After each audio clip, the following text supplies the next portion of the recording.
Here are a few of the strangest scams involving celebrities.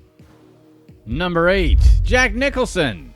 Not all scams happen behind the victim's back. Todd Volpe was a Hollywood aristocrat. Throughout the 70s, 80s, and 90s, Volpe rubbed shoulders with Hollywood A-listers such as Barbra Streisand, Jack Nicholson, Bruce Willis, and Sylvester Stallone. Volpe was a big spender and hung around a crowd of high rollers. But to maintain that lifestyle, he had to cut some corners. In Volpe's own words, he could take a $100,000 painting and sell it to Jack Nicholson for $300,000 without Nicholson even questioning it. He built relationships with some of the wealthiest people in Hollywood, and they trusted him to take care of them when it came to fine art. In return, Volpe constantly overcharged them for the pieces, pocketing the extra money to fund his lavish lifestyle. By 1995, Volpe was filing for bankruptcy with debts of over $3 million. Volpe rose in power from a humble origin. He was an Oxford University student, and in the mid-1970s, he opened a small art gallery with his cousin. The gallery went viral and received a raving review in the New York Times. Shortly after, the gallery was filled with curious visitors and well-known celebrities. He started living a luxurious life and rubbing shoulders with renowned A-listers like Joel Silver and Larry Gordon, who eventually took him to Hollywood. During this time, Todd decided to use his Hollywood connections to chase his dream of making movies. However, it was a terrible idea. He later confessed that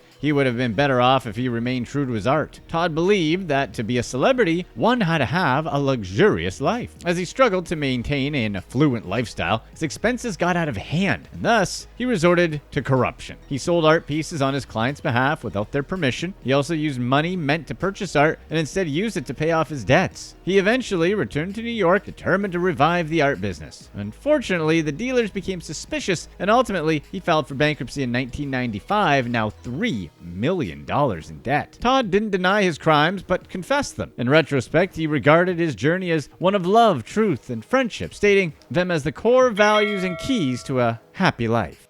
Number 7. Robert De Niro.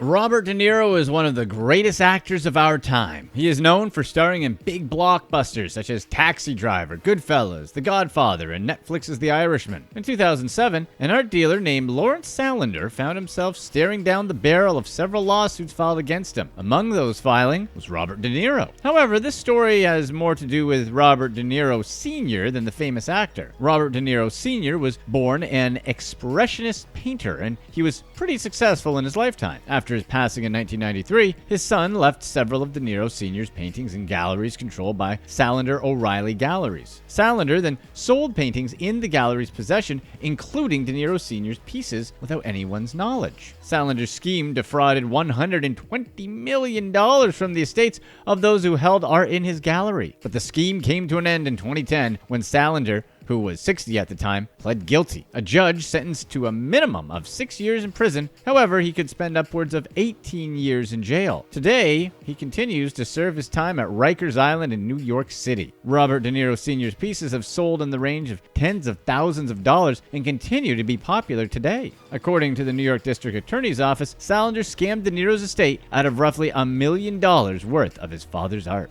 Number 6. Anne Hathaway. Anne's career boomed in the mid-2000s when she was dating Raffaello Folieri, an Italian real estate mogul. Folieri and Anne had a passionate love affair that involved intense flare-ups and the exchange of luxurious gifts. You know, sapphires, diamonds, emeralds, and pearls. Their relationship seemed perfect, but no one knew what was to come. On June 24, 2008, Folieri was arrested on charges of fraud. Folieri was the head of a Catholic church scandal known as Vaticon, where he claimed to have ties to the Vatican and began buying up church properties around the U.S. That night, before he was arrested, he had his final phone call with Anne, who once again expressed her deep love for him. However, Folieri never heard from her again once the lid was blown off his scam. The breakup was obviously heartbreaking. He insists he has no complaints against Anne, but the hurt was visible on his face. Vaticon became a world-famous story of fraud and deception. Folieri embezzled $50 million from investors, most notably Ron Burkle, a private equity billionaire who happens to be close friends with the Clinton family. He claimed to be buying and selling Catholic churches on behalf of the Vatican. At the time, the church was reeling in almost $2 billion worth of settlement payments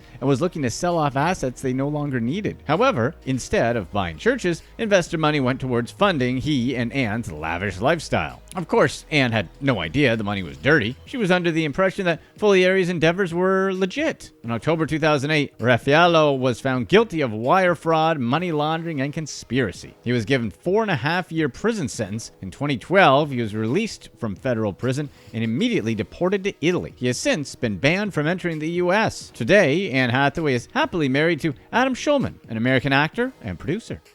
Number 5. Sting.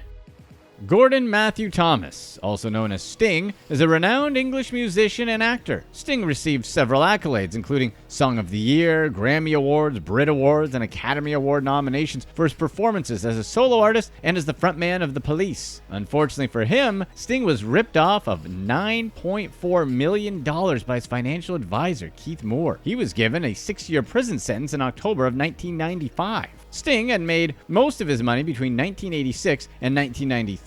His wealth was estimated to be around $110 million by 1995, but Moore spared no effort to misappropriate it. It was also revealed that, as his accountant, Sting had blind trust in Moore. He had roughly 100 bank accounts and little idea of how much money he actually had or was earning. Moore was charged with wire fraud, the illegal transfer of $7.8 million of Sting's money, and the theft of $1.6 million in an attempt to stave off bankruptcy. He invested the money in his business ventures and utilized it to pay off his debts and bills. He also had plans to turn military aircraft into passenger-carrying planes in collaboration with Mikhail Gorbachev, a former Soviet leader. Gerard Butler, the judge of the case, not the actor, remarked in the end that Moore had committed a colossal breach of trust. Thankfully, by the end of the trial, most of Sting's losses had been recovered. Number 4. Sylvester Stallone and Company. Kenneth Ira Starr is a former American money manager convicted of scamming celebrities and wealthy clients and using their money to run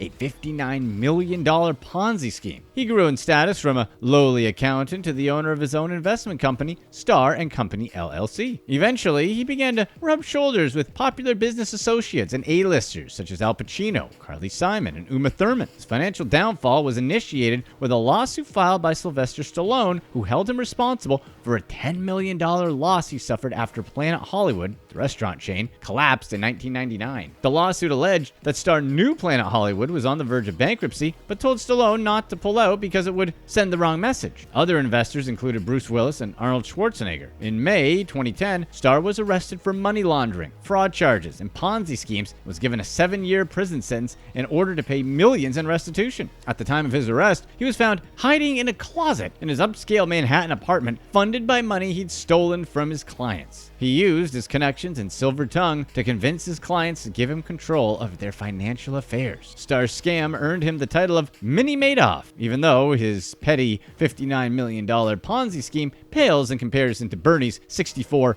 billion scam. Number 3. Dane Cook. It's not always an outsider who turns out to be an embezzler. Fate can take a terrible twist. A similar incident occurred to comedian Dane Cook, whose half-brother Daryl McCulley embezzled millions of dollars while serving as Cook's business manager in the 90s. Dane Cook, an actor and stand-up comedian, is best known for his dark comedy, Dan in Real Life, and Vicious Circle stand-up special. McCulley and his wife admitted to stealing $12 million worth of Dane Cook's money while working as his financial managers. The saga began in 2008 when Cook's lawyers noticed the missing millions. The police were informed and all eyes were on McCulley. Police uncovered evidence revealing McCulley had transferred money from Cook's account into his own account. McCulley was sentenced to 6 years in prison and 16 years probation. His wife got 3 years behind bars and 13 years probation. They were ordered to pay back the money they'd stolen and forfeit all assets purchased with Dane Cook's cash.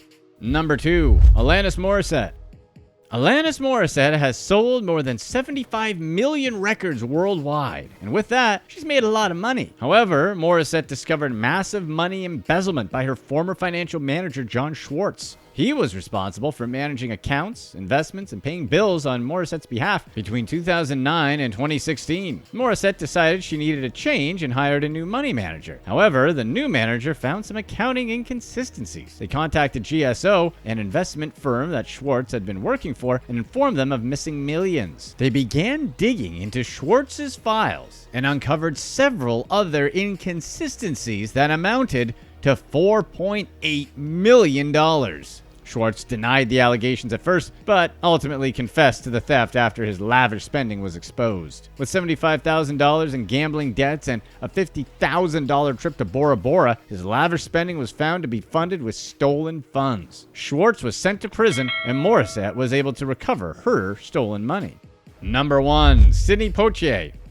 Sidney L. Poitier was a staple of the golden age of American cinema. He's best known as the first black man to win an Academy Award for Best Actor in 1964. And he was someone who fell victim to Charles Atkins' $1.3 billion tax shelter scam. While he was running his scam, Atkins was pocketing $300,000 a week. He told investors that if they invested with him, they'd be avoiding a lot of tax. Tax shelters are perfectly legal as a way to hide money to avoid paying taxes on it. These hiding places include 401k retirement plans, tax-friendly investments, or municipal bonds. In Atkins' case, he and his partner started the Securities Group, which marketed itself as an investment banking firm. However, the whole thing was just Atkins' piggy bank. He told wealthy investors such as Sidney Poitier that for every $1 they invested, they could claim $4 in tax deductions. The entire operation collapsed in 1987 when investigators caught on. Poitier was never charged with any crimes connected to Atkins' scheme.